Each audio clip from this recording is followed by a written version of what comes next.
Hello friends, welcome है आपका हमारे न्यू एजुकेशन ब्लॉग में। और आज हम बात करने जा रहे हैं वेस के ऊपर।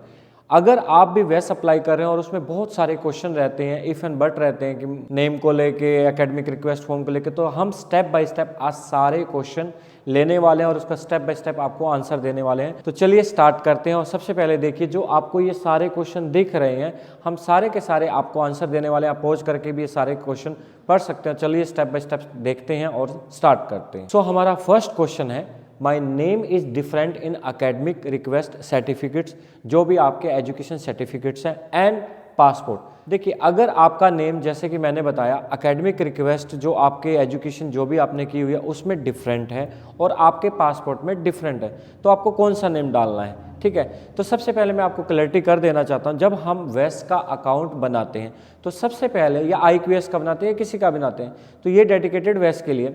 अगर हम वेस का अकाउंट बनाते हैं तो उसमें होता है क्या, हम सबसे पहले अपना प्रोफाइल बनाते हैं वेस के अंदर। तो उसमें जो हमारा नेम होगा वो एज पर पासपोर्ट होगा। लेट्स सपोज कर लो आपका नेम है राम सिंह पासपोर्ट के अंदर, और आपके एकेडमिक में है राम। तो देखिए, जो सबसे पहले हमने अपना प्रोफाइल बनाना है वो बनेगा राम सिंह के नाम से, जो प्रोफाइल है। और उसके बाद जब आप अपने क्रेडेंशियल ऐड करोगे, आप अपने जो भी आपने एजुकेशन की हुई है वो एकेडमिक सेक्शन में जाके करोगे, तो वहाँ पे जो नेम आएगा वो आएगा एज पर आपके एकेडमिक डॉक्यूमेंट। ठीक है दोस्तों, तो उसमें क्या होगा, जो भी आपकी फ्यूचर में रिपोर्ट आने वाली है वो एज पर आपके पासपोर्ट ही आने वाली है। तो होप सो ये वाली फर्स्ट क्वेरी आपकी कंप्लीट हुई होगी। हमारा सेकंड क्वेश्चन है, my name is without surname और I have a single name. अब लोगों को प्रॉब्लम क्या आती है कि उनका एक ही नाम होता है, वो चाहे एकेडमिक डॉक्यूमेंट में हो चाहे वो पासपोर्ट में हो। लेट्स सपोज आपका नाम है राम, तो एकेडमिक डॉक्यूमेंट में भी राम है और आपका पासपोर्ट में भी राम है, और आपका सरनेम या लास्ट नेम आपका कोई नहीं है। तो देखिए, इसके लिए आपको घबराने की जरूरत नहीं है।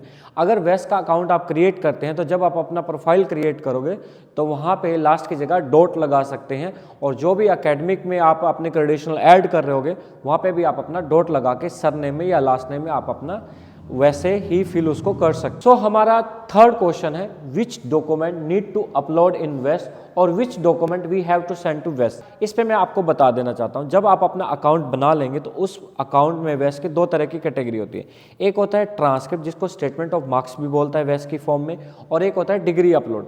देखिए, जो हमें डॉक्यूमेंट अपलोड करना होता है वो हमें उसमें जो भी आपने क्वालिफिकेशन की हुई है उसकी डिग्री अपलोड करनी होती है। अगर 10th 12th किया तो वो वाला आपने डॉक्यूमेंट अपलोड करना है। इसके साथ साथ कौन से डॉक्यूमेंट आपको भेजने हैं, देखिए कुछ लोगों के पास डिग्री नहीं होती तो वो प्रोविजनल डिग्री भी वहाँ पे अपलोड कर सकते हैं।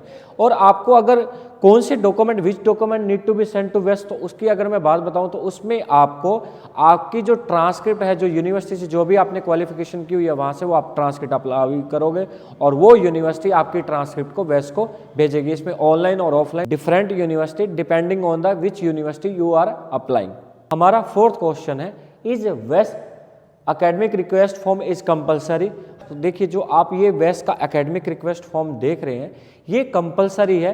कुछ यूनिवर्सिटियां, आपने क्या करना है, जब आपने ट्रांसक्रिप्ट अप्लाई करनी है तो आपने अपनी यूनिवर्सिटी को ये फॉर्म कंपलसरी भेजना है। बट कुछ यूनिवर्सिटियां इस फॉर्म को वेस को भेजती हैं और कुछ नहीं भेजती है, डिपेंड करता है कि आपकी कौन सी यूनिवर्सिटी है। ठीक है, बट आपकी तरह से ये कंपलसरी है आपकी यूनिवर्सिटी को सबमिट करना। इसी को हम वेस का एकेडमिक रिक्वेस्ट फॉर्म बोलते हैं। Our fifth question is, my university, institute, state technical board, state board not in listed in the वेस।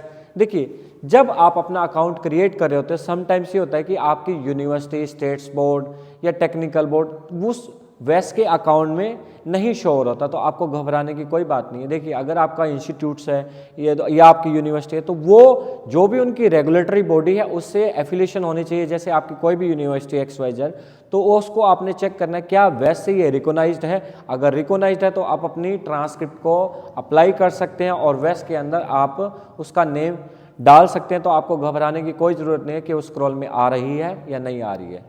हमारा सिक्स्थ क्वेश्चन है, which highest degree we need to evaluate from the वेस्ट। देखिए दोस्तों, ये बहुत ज़्यादा क्वेश्चन रहता है वेस्ट के लिए कि उसमें भी लिखा हुआ आता है कि आप अपनी हायर डिग्री ही भेजो। बट जो ऑब्जर्व किया गया है, जैसे कुछ कंट्रियों के एग्जांपल मैं आपको बताता हूँ, जैसे इंडिया, श्रीलंका, पाकिस्तान, ये जो कंट्रियाँ ऐसी हैं यहाँ पे जो लोग अप्लाई करते हैं वो अपनी बैचलर और मास्टर डिग्री दोनों वेस्ट को भेजते हैं। ठीक है, अब लगा लो कंट्री आपकी कनाडा है, ऑस्ट्रेलिया है, यूएसए है, अगर वहाँ से कोई क्वालिफिकेशन आपने की है तो आप अपनी एक हायर डिग्री ही भेज सकते हो। बट मेरा रिकमेंडेशन ये है कि आप अपनी दोनों डिग्री ही भेजो, क्योंकि वो आपको दोनों इवेल्युएट करके ही आपका बेस्ट रिजल्ट्स दे सकते हैं। तो ये मेरा आपको ओपिनियन है, आप अपनी हायर डिग्री भी वैसे भेज सकते हैं, बट जो मैंने एग्जांपल दिया उसके अकॉर्डिंग आप अपनी दोनों डिग्री भेजें तो आपको बेस्ट रहेगा। So our 7th question is how I will get my वेस्ट रिपोर्ट्स।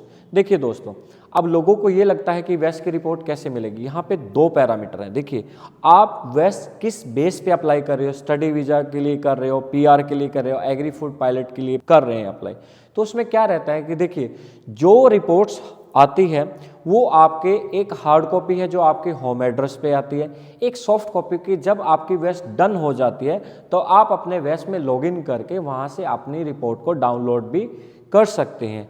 ठीक है, और एक कॉपी जो भी आप चाहें, अगर स्टडी वीज़ा के लिए कर रहे हैं तो आप अपने डायरेक्ट इंस्टीट्यूट्स को भेज सकते हैं, अगर पीआर के लिए अप्लाई कर रहे हैं तो बाय डिफ़ॉल्ट वो रिपोर्ट आईआरसीसी को चली जाती है, और एक रिपोर्ट जो आप डाउनलोड करते हैं आप अपना जो भी आपने कंसल्टेंट हायर किया हुआ है, लॉयर हायर किया तो उसको आप रिपोर्ट शेयर कर सकते हैं। इस तरीके से आप अपनी वेस्ट की रिपोर्ट को डाउनलोड कर सकते हैं। तो क्वेश्चन नंबर 8 है, what is the fees of the वेस्ट। देखिए, ये डिपेंड करता है कि आप किस टाइप में अपना वेस्ट अकाउंट बना रहे हैं। अगर आप पीआर के लिए बना रहे हैं तो उसके लिए डिफरेंट फी स्ट्रक्चर है, अगर आप पीआर के लिए बना रहे हैं तो उसका डिफरेंट है, अगर आप एग्री फूड पायलट के लिए बना रहे हैं तो उसका अलग फी स्ट्रक्चर है। बट मैं आपको बता दूं, मिनिमम टू मिनिमम आपका 150-200 से स्टार्ट होके 293-350 तक ये जाता है। अगर पीआर के लिए अप्लाई कर रहे हैं, अगर जैसे आप अपनी होम कंट्री से अप्लाई कर रहे हैं तो 274 कैनेडियन डॉलर जाता है। अगर आप कनाडा से ही अप्लाई कर रहे हैं तो आपको एचएसटी टैक्स लग जाता है, तो वो 294 कैनेडियन डॉलर पहुंच जाता है। ये है पीआर के लिए। स्टडी वीज़ा के लिए डिपेंड करता है कि आप कौन सी रिपोर्ट के साथ जाना चाहते हैं। एक नॉर्मल होती है, एक आई कैप की होती है। नॉर्मल वाली 200 के आसपास होती है, अगर आई कैप की बात करें 300 समथिंग के अराउंड वो वाली होती है। तो इस तरीके से आप अपनी वेस्ट की फीस को पे कर सकते हैं। होप सो ये सारे क्वेश्चन के आंसर आपको मिले होंगे। अगर इसके बाद भी आपका कोई क्वेश्चन है तो आप हमें कमेंट कर सकते हैं। ऐसे ही लेटेस्ट अपडेट के लिए वेस, IQS, CES या जो भी आपकी रेगुलेटरी बॉडी है जिसमें आपने डॉक्टरेट की हो या बार काउंसलिंग में आप भेजना चाहते हो, जहाँ भी भेजना चाहते हो आप उसके रिगार्डिंग में हमें क्वेश्चन लिख सकते हैं, पूछ सकते हैं। तो अगर आपको हमारा ये वीडियो अच्छा लगा तो प्लीज़ हमारे चैनल को लाइक, शेयर एंड कमेंट करें, क्योंकि ऐसे ऐसे वीडियो हम लेके आते रहते हैं। Thank you.